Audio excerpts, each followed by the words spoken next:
Good morning, everyone. A Buckeye Friday. We're past the bye week. I'm not calling it the improvement week because whatever they tried to improve the last time, Dan, it wasn't great. So you guys may have noticed it. It better have been Hell Week, is what it better have been. Right. You guys may notice Dan's back. So he's back. It's Friday. It's Buckeye Friday. We're here. We're ready to roll. Again, thanks, Chuck, for filling in as we figure out our schedules because Dan's running for vice president of the World Association of Houses or whatever. So I'm just Emily, a hard time. Emily messaged me, and Emily Gates messaged me and said, "Congrats on your new role as VP of World Housing." And yeah. Somebody needs to do it. Somebody needs to I don't even think I houses. replied, man. I've been so absent on social media for the last couple weeks, but it's good to be back. Yeah, I'm glad to have you back, man. And I was making a joke about it, but then I thought about it. I'm like, man, we really do need more houses. So, all right, we'll jump into it, guys. We only have a little bit of time this morning. Dan and I are like squeezing this in between meetings and schedules and kids and all that stuff. So, Dan, pressers this week. I thought Tuesday's presser. Chuck mentioned this. I was a little frustrated. We didn't get Knowles. We didn't get Chip, but we got Will. So you throw the 23-year-old kid up there to face the media, and Will did a great job. Absolutely phenomenal. Such a good kid. And then last night, did you take anything away from last night? I think other than Lathan Ransom's day-to-day, which I believe that about as much as I have beachfront property in Utah. Yeah. Let's remember JSN was day-to-day for an entire season. Yep. And Mayan Williams was day-to-day when they knew he had a torn MCL. Yeah. So I don't know, man. These are the little things about Ryan that just irritate the hell out of me. Like, I just think he's in his own head too much with worrying about things that don't need to be worried about. He's starting to irritate me. I'll be honest with you. Not letting, I know they said ahead of time that they weren't going to have, pressers the week after the Oregon game because it was a bye week. But first of all, I think that's horrible. I think it's ridiculous. The amount of money that these guys are making, they need to be able to get up there at the podium and be held accountable. I'm being cynical, but and there's no way to prove this, but I bet you if they won that game, they would have had some pressers that day. I would imagine. Yeah. I think we would at least got Chip. Yeah. And then, what we heard this week was just more coach speak. He was a little bit more brutally honest, like in regards to Saban's, comments, which were interesting. They weren't wrong, but they sure are, he's entertaining, if nothing else, at this point in his career. The answer about the defense and the 4 down and Larry and Knowles, I don't expect them to be honest about that, but they just need to get out on the field and prove this stuff. Last time I was on here was right after the loss. And, I told you then, and I still feel the same way. It was weird because of this new 12-team format that we have. It's like, it wasn't devastating like a regular season loss is, it's been a minute. Honestly, it's been since Oregon in 21 that we've had an early season loss or a mid-season loss for that matter. We've been undefeated going into the game for 2 straight years now? Yes. And 22 and 23. And the last time that we had let's just hope this is like the Vautech year. Yeah, that's the year I point back to that I feel like and it honestly that game forced them to figure a lot of things out. And that's also what sent Zeke on that run. Because, they knew what they had in JT Barrett. There's a lot of people that love him. I enjoyed him while he was here, but we knew what he was. It's just like Will Howard. We know what Will Howard is. So we have Q and Trey. Let's use them. So I wanted to mention one thing. So before anybody on the pod asks about it, the hat. This is not my normal hat. This is not the style of hat I wear. This was my dad's hat. So I wore it to honor him today. I miss him a lot, and especially during football season. So This was his hat. It hangs in my closet. I bust it out once a year or so. So yeah, shout out to you, Dad. You're the reason I started my podcast. So, back in the olden days with the Buckeye Blitz. I gotta be honest with you about my dad. My dad passed 2 weeks before Avery was born, so going on 16. It'll be 16 years in February. I don't know if I can ever remember him wearing a ball cap. But I remember him in his policeman's cap. Okay, well there you go. Yeah, Dad had my dad when my dad passed, and it's been now. My mom waited quite a while, but she brought Rylan a few hats over. But my dad had like 80 hats at least, Ohio State and Browns and Indians. So he was a hat guy like me. I love my hats. So nice. Yeah. All right, guys. So Dan, let's get to your Buckeyes best bets. Yeah, let's do it. Quick. I got some good ones today. I know. I'm very surprised at some of these. I mean, you're doing really well on the season, so I'm really. I think I'm 9-4. I was 2-1 in the Oregon game. Yeah. 9-4 for the season. So I got 2 picks for today, and these, it's actually good money. So the first one, I am going to go with over 10.5 total points for the first quarter. That's total, both teams combined. Yeah. So total points first quarter over 10.5, and then I'm going to go hard on Ohio State over 4.5 touchdowns for the game, team touchdowns. I like both of those. And that parlay play, if you play both of those together in a little 2-team parlay, it'll pay 182. So for every 100 you bet, you win 182. Those are good odds. Yeah, those are real nice odds. So I feel really good about those. Go ahead and get in on that. It's on DraftKings. Yeah. I'm still waiting for my royalty check for mentioning them every week, but you know what? If they don't know about me, they're probably not going to send me any money. Yeah, that day will come.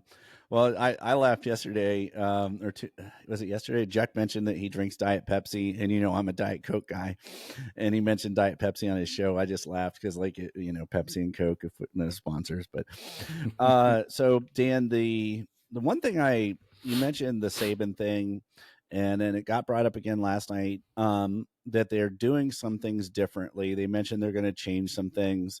And Day said that he spent time with Knowles and with Larry, and everybody's on the same page. And I'll believe it when I see it. You got 2 old dudes that are been doing it the same way for a really long time. What do you think? Like, is that?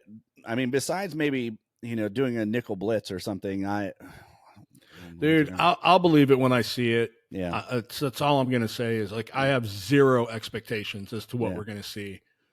Berm made a good point on the podcast this morning, and I wouldn't be shocked if we see something new or whatever, including the young guys getting some time on the D line. Jakeem Stewart's going to be in town. Yep. And earlier this year we had Nate Roberts in town, and I think we highlighted the tight ends more than we probably have all season, except for G in the Oregon game. Mm-hmm. They've got this way of catering to the big time recruits that are there and highlighting their position somehow, some way in the game. So, I think, something needs to be done. I mean, Saban wasn't wrong. It's an antiquated defense. Yeah. And for us to get no pressure, and I know, PFF said that we got pressure on like 32% of the plays in that Oregon game. There's no way. Yeah. No way. No. I mean, I don't understand. I'm sorry. Yeah. What's their definition of pressure, right? Yeah. Yeah. That's exactly what I want to know. So they need to do something. The defense is stale. Statistically, it still ranks at or near or, the top of college football. But at the end of the day, we have a track record of not performing in the big games and not being able to get stops in the fourth quarter of big games. It is what it is, right?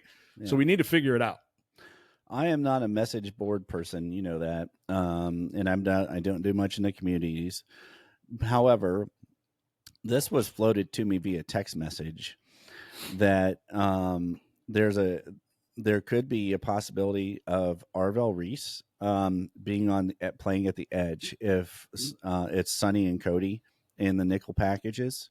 or like the true defense that we play with the 5 defensive backs. I think we'll see a lot of 4-3 this week just because of Nebraska, and they play a lot of 12 personnel and use their tight ends a lot. So I think you'll see Arvell on the field a lot anyways. But I thought that was an interesting thought. I'll say that Arvell could possibly be rushing the quarterback. I honestly would rather see Sonny do it, but either way, something different. It is something different. Yeah, I mean, can you imagine Sonny and Arvell coming off the edges? I'd love it. Sign me up. Where do I sign? That'd be awesome. I mean, that's where they're both going to play in the next level, and they'll people look back and say whatever. But we need to do something. I know I keep going back to this and I keep saying it, but you look at the Georgia-Texas game. Georgia's sack production had been awful up until that game, and then they got 7. And so that's the difference between Kirby and Saban and those guys that have had repeated success, is that they're winning the big game. Yep. They dial stuff up in a big game, right? I mean, Kirby Smart, after that Georgia-Texas game, he's like, we came here to eat. Like, I want to see that out of Ryan. Yep. Yep.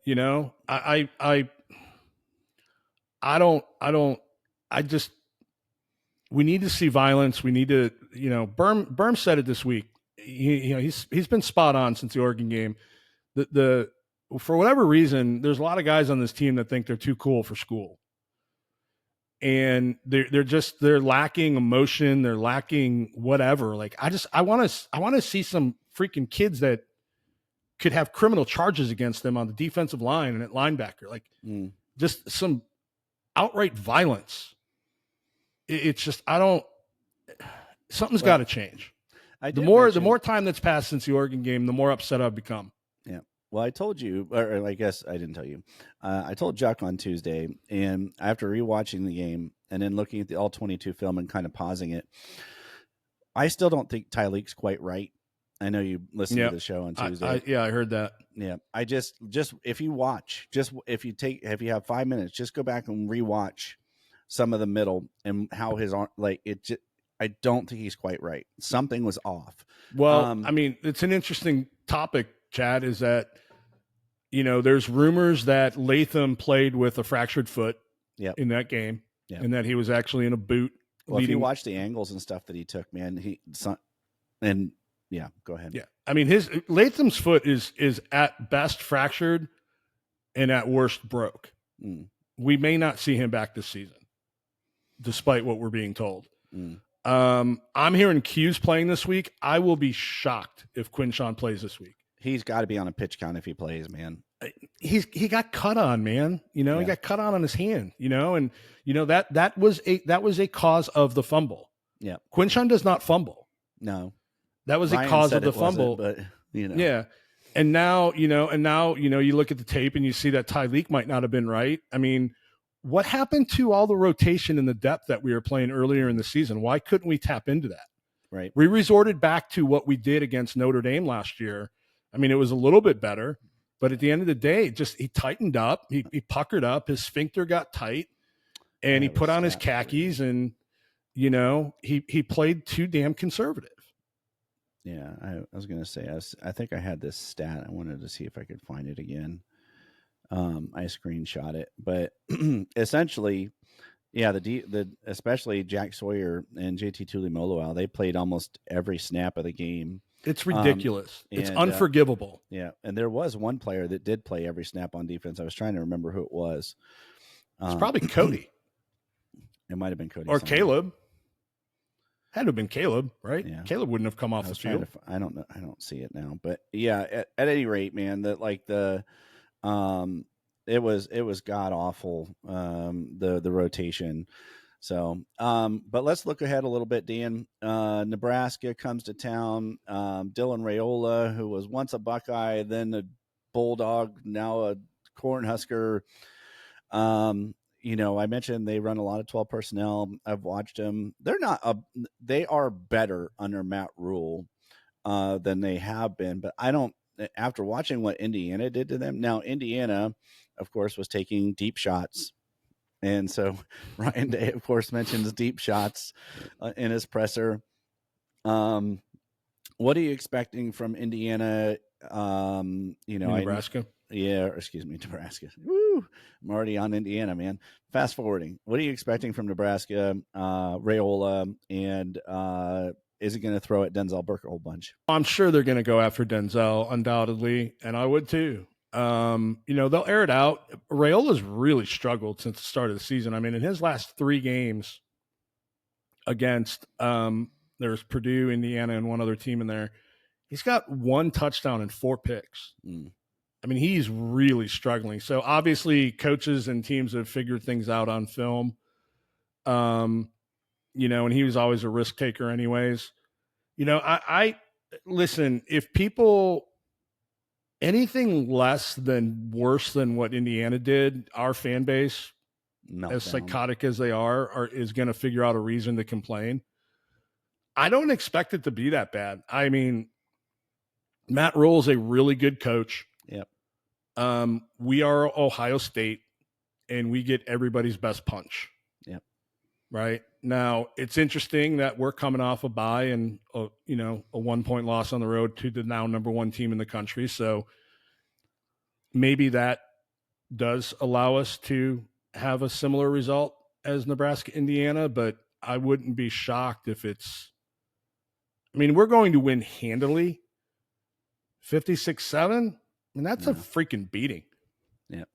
Well, I also think Ryan Day. I don't think Ryan Day would. I don't think he'll run it up. I think you're going to be in the 38-14 range by the time the game's over. Our fan base will lose their mind if that's the final score. Well, I'm just telling you.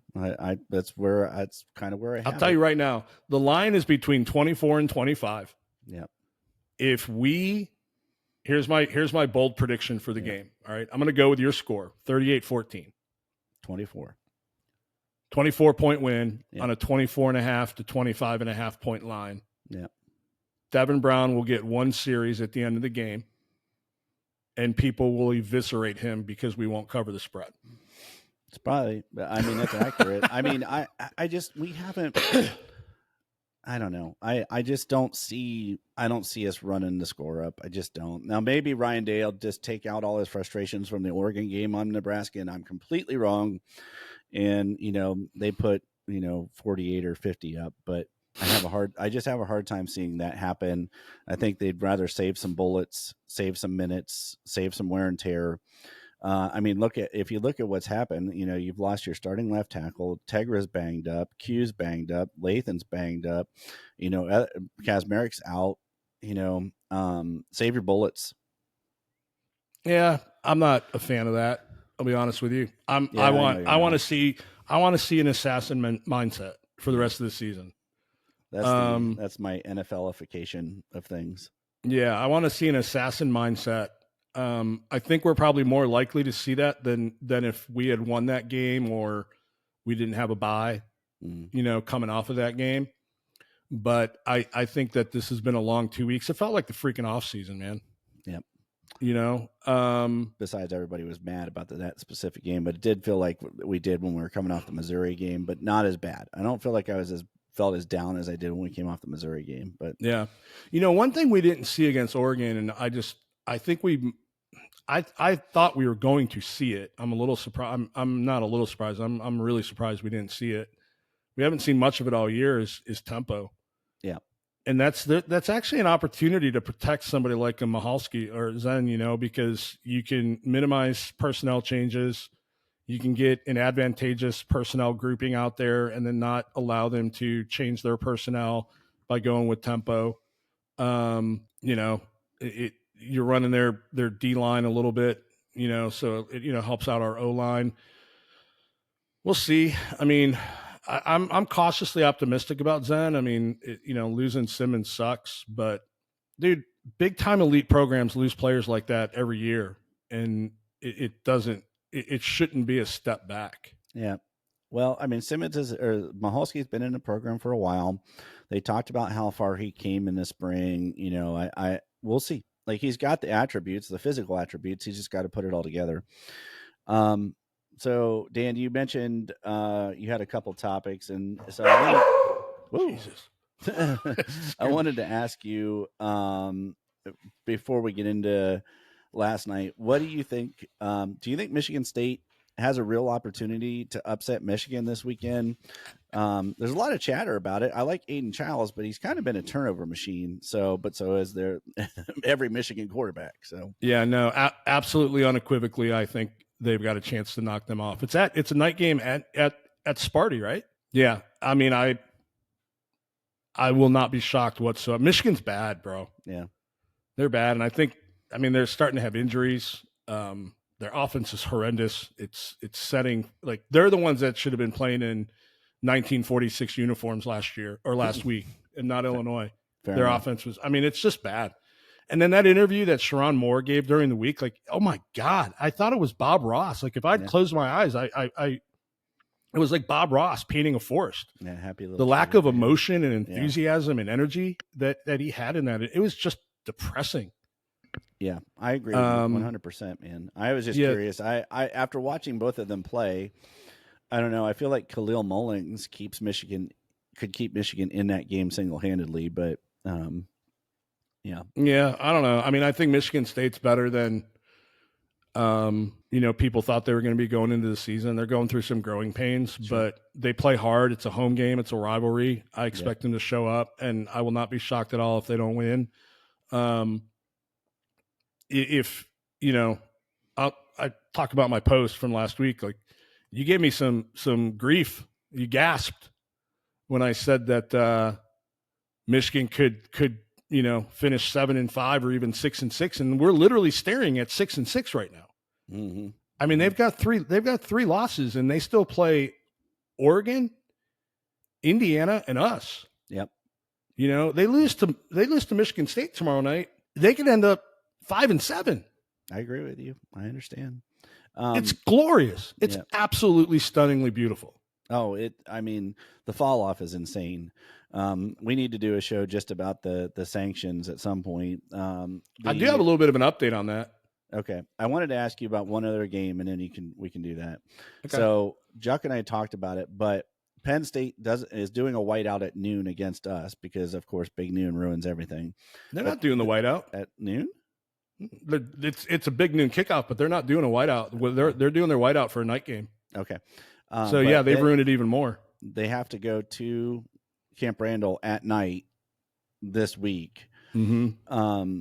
Do you think Wisconsin has enough juice to make that a game? Especially on the road, you got that jump around at the start of the fourth quarter, or is Penn State just going to go in and do what Penn State does, and they're going to win by 8 points at the end of the game and come into Columbus go home and we'll be going. I mean, here's what I know is that Wisconsin's playing much better ball than they did at the beginning of the year. I mean, 100%. Fickle's got them in a groove. It's a night game. It's at Camp Randall. Fickle will have them ready. I do think Penn State's really good. I'm not nearly as concerned about the way we match up with them next week as, Oregon. There's a lot of people thinking that we're going to lose that game. I mean, I think Penn State's really, they've won some games this year that they would have lost in the past, but we'll talk more about it going into it next week, but I'm not worried about Penn State. I was mainly thinking about Wisconsin and Penn State, but it's a look ahead. It's a night game. We'll see. Yeah. Do I think Wisconsin can beat them? Absolutely. Yeah. I hope they don't. No, I don't want them to. I want Penn State to be undefeated. I want them to be a top 5 team. Yeah, I mean, there's two teams ahead of us in the standings right now that we don't play, so we need them to lose, and that is Illinois and Wisconsin. Yeah, I messed that up the last time we had our shows. They both have one loss, and we don't play them, and they both play Oregon. So reality is we should be rooting for Oregon to win out. I am, because that allows us to control our destiny. Yeah. Right, because they would knock off the two teams that are ahead of us in the standings that we don't play. Right. And B, it would allow for that rematch in Indy. And I like our chances, right? Yeah. Remember, I'm not afraid to play them again. Yeah, I know. My feathered friends. Yeah, we took some heat for that. My web feet feathered friends. Yeah. Most people were pretty good natured about it. So Dan, the update on Michigan then, You said you've got a little intel. Yeah, I gotta put my old man spectacles on. I wear mine all the time, or I couldn't see a thing. So here's the deal. Justin Sparrow from Michigan State held a Spaces the other night, and it was centered around the character Uncle T. Oh, yes. Okay. And my boy, James Edelbrook, who's in one of my chats, I'm going to give a shout out to him if you want to clip this up, because I want to make sure that the world knows he is the biggest Devin Brown fan in the world. He never shuts up about Devin Brown. He thinks Devin Brown should be starting. So James, this is for you, brother. It's a good write-up, good summary. I'm stealing it from you, but I'm giving you credit.